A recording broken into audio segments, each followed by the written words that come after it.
Imagine paying as little as €1 for a home like this. That's what happened in Italy a few years ago. In parts of Italy, they are practically giving houses away. The plan was to inject life and money back into dying towns. But for many foreign buyers, it wasn't smooth sailing. We met Tamara and Gary Holm in 2019, when they had just bought their home in Sicily. Words are failing me. The couple had their work cut out for them. It seemed the house had gone untouched since the 1960s. Oh, this place is a lot. We went back to Sicily to see the transformation and find out exactly how much they spent on it. Okay, let's talk money, because that's what everybody wants to know. How much did this really cost? So did the Euro home scheme work? So a lot of my friends were saying to me, look, it seems like a scam and it's probably too good to be true. And beyond the €1 price, how much did buyers actually end up spending? We're here. Ready? Via Delfino. We made it. We got the keys. This was Tamara and Gary Holm in 2019. The lock works. They began their search for a Sicilian home, like many others, after seeing the media hype surrounding the scheme. We heard about it through the CNN article. So I think we definitely had some doubts of like, are they really selling houses for $1? The couple narrowed their search to the town of Sambuca in central Sicily. Like hundreds of towns across Italy, its population had been shrinking for decades. As younger generations left the countryside for bigger cities in search of work. Originally, the local government put up 16 homes in Sambuca on sale for €1. Most sold for that amount, but some in better condition went to auction. That's what happened in Tam and Gary's case. Yeah, mi piace. They bid €5,000 for a house and lost. What they ended up buying was this. I kind of knew that what we ended up buying was the one just in my gut. A more than 600-year-old townhouse with 2 bedrooms and a roof terrace with views over the town. Wow. Instead of €1, it cost them $19,000. At first, the couple thought they'd just spruce it up It's simple, I think. and have a place livable in a few months. We went in thinking, we're just gonna paint it nice. Yeah, just some new furniture, some new appliances, bada bing. But they soon realized they'd have to spend a lot more money than planned. Yeah, because it needed plumbing, it needed some electrical work, so there was definite work that needed to be done. On things like repairing a leaking roof that had caused mold throughout the house, and moving walls to create a more modern living space. On top of the €19,000 for the house, they paid €4,000 for the agent's fee. Then a 1-bedroom house next door came up for sale at €8,000, So then we had to buy that, of course. which added another €4,000 agent's fee. To join the two properties, they needed to tear down a 3-foot stone wall. The central staircase needed re-engineering. So then we have to go from that lower point below here, up into this room, and up into this room. And they put new support beams in place. You got to make sure the place doesn't fall down. It's been there forever, you know? And so that restructuring definitely was a bigger expense than we had anticipated. After 4 years, this is how it's been transformed. Refinished walls, new tile in the bathrooms, and a refurbished rooftop terrace that will eventually hold an outdoor kitchen. As for the total cost of the renovation, we'll let Tam and Gary do the math later. It wasn't just young people moving to the cities that emptied out towns like Sambuca. An earthquake shook Sicily in 1968, reducing thousands of properties to rubble and leaving many more too unsafe to live in. Devastation in Sicily, where earthquakes have obliterated whole towns and villages south of Palermo, the capital. Now, more deaths and injuries have brought about a mass exodus to the Italian mainland. Some homes remained untouched for years. New settlements were built outside, but the old town centers were neglected. Italy was also hit hard by the global economic crisis in 2008. Many residents left the country altogether. We need to improve our town, so the more people come, the better we are. There's not much work here right now. Italy's first €1 home scheme started in Sycylia, a town in western Sicily, in 2008. The town had around 4,000 old, crumbling homes at the time. Many owners couldn't afford the cost of renovations, or the tax they had to pay on a second property, so they simply handed them over to the city to sell. the scheme spread across Sicily and to the mainland. And by 2019, headlines were attracting buyers from around the world. But as quickly as news spread about the €1 homes, so did reports that the scheme might be too good to be true. On top of the purchase price, homebuyers face added costs like legal expenses and agent fees that can range from €2,000 to €5,000. To make sure buyers actually stick around and invest in the property, some schemes also ask for a deposit of several thousand euros, which will be returned if the renovation work on the facade is completed within 3 years. But there was also the state of these homes. While some homes could be restored and made livable for between 15,000 and 30,000 euros, some buyers spent as much as 100,000 euros fixing them up.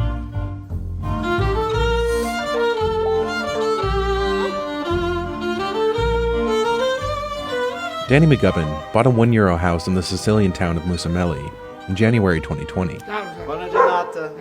I wanted to live somewhere that was quiet and tranquil. I guess the antithesis of London, because I'd been there for 23 years.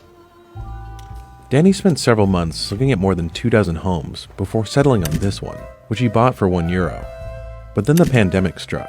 Danny was stuck in London, and the property suffered. And then when I returned to Mussomeli, there was a lot of extra damage that had been done to the house. A leaky roof in the house next door caused a massive amount of water damage in Danny's home. The cost to renovate it were doubled. So this was the original €1 house that I bought. You can see though, because it hasn't been looked after,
it seemed to be fine. And perhaps the best part of the house, the stunning view over the Sicilian countryside. Before buyers like Danny started snatching up homes in Mussomeli, the population had fallen to about 10,000. But if you counted all the empty homes, there was enough space for 40,000. This is Totti Negrelli, the deputy mayor of Mussomeli. He helped set up the €1 scheme here in 2017. The whole town was empty, so we want to repopulate that part of the town. The plan was a success from the start. In the first 5 years, the town sold 300 houses. Now we can see a lot of people from all parts of the world that speak English, speak French, speak Spanish. Unlike Sambuca, Mussomeli doesn't sell homes at auction. Their Euro homes all sell for the €1 ticket price. But what are called premium homes can be bought anywhere from 5,000 to 60,000 euros. Consider that at €1, we have sold maybe 95% houses. The influx of foreign buyers has brought a boost for local shops and tradespeople. The deputy mayor says 10 times more tourists are visiting them before the scheme started. The boost from new buyers, on top of the money from the EU and Italian government, is allowing them to invest €70 million into the town.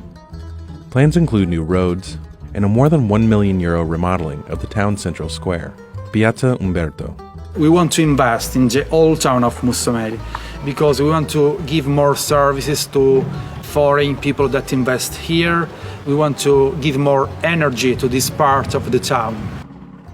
And Danny is already bringing energy back to Mussomeli.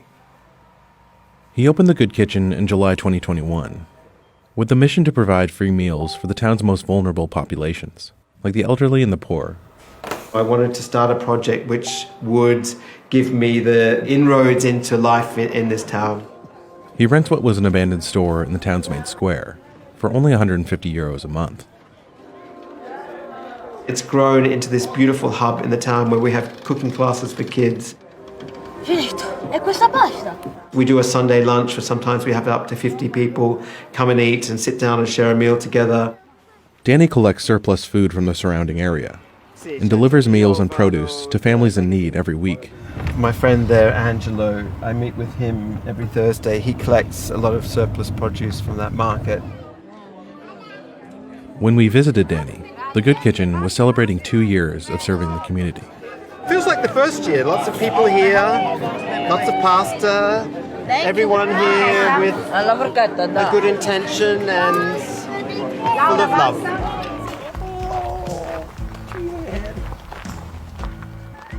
Back in Sambuca, Tam and Gary are slowly making friends.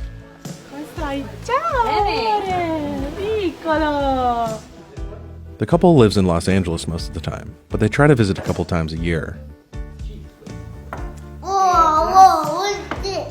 Today, they're visiting their local winery. Not only is the town beautiful, they say, the people are equally warm and inviting. I think one of the things that I really fell in love with in Sambuca was the people. Everyone has been super welcoming. Thanks to the €1 scheme, the town is home to a large international community. People that already lived here for generations and generations are so nice and so cool with that and ready to make friends with people from around the world. I think they see the value in outsiders coming in to sort of rejudge the economy and tourism, and I think it's definitely a boom for the town. But the homes say potential buyers need to do their homework before taking the plunge. And they should visit as many times as possible. Most €1 schemes will only allow people to invest if they're there to collect the keys in person. Make the adventure, you gotta hit the road and see if you connect with the town. You don't just want to buy and not even know anything or no feel for the town. You gotta get up in there. It's not an experience for everyone. Learning the language is key, especially when dealing with contractors and local bureaucracy, which can be a lengthy and costly process. For Danny, he spent about €10,000 for a home that was move-in ready. As for Tam and Gary, our whole reno budget was around €120,000. So 30 for the houses, 120, 8,000 in fees, so around 160,000 all in is what it looks like. And I think we're pretty close to that. I have some math to do, but I think we're there. After renovations, the couple was left with a 4-bed, 4.5-bathroom house. The average price for a home this size in their native LA would be over $1 million. But it brought us here. It brought over 100 people apparently into this town to see what you can get for not a lot of money and just get this sort of dream. You know, who doesn't want to have a house in Italy?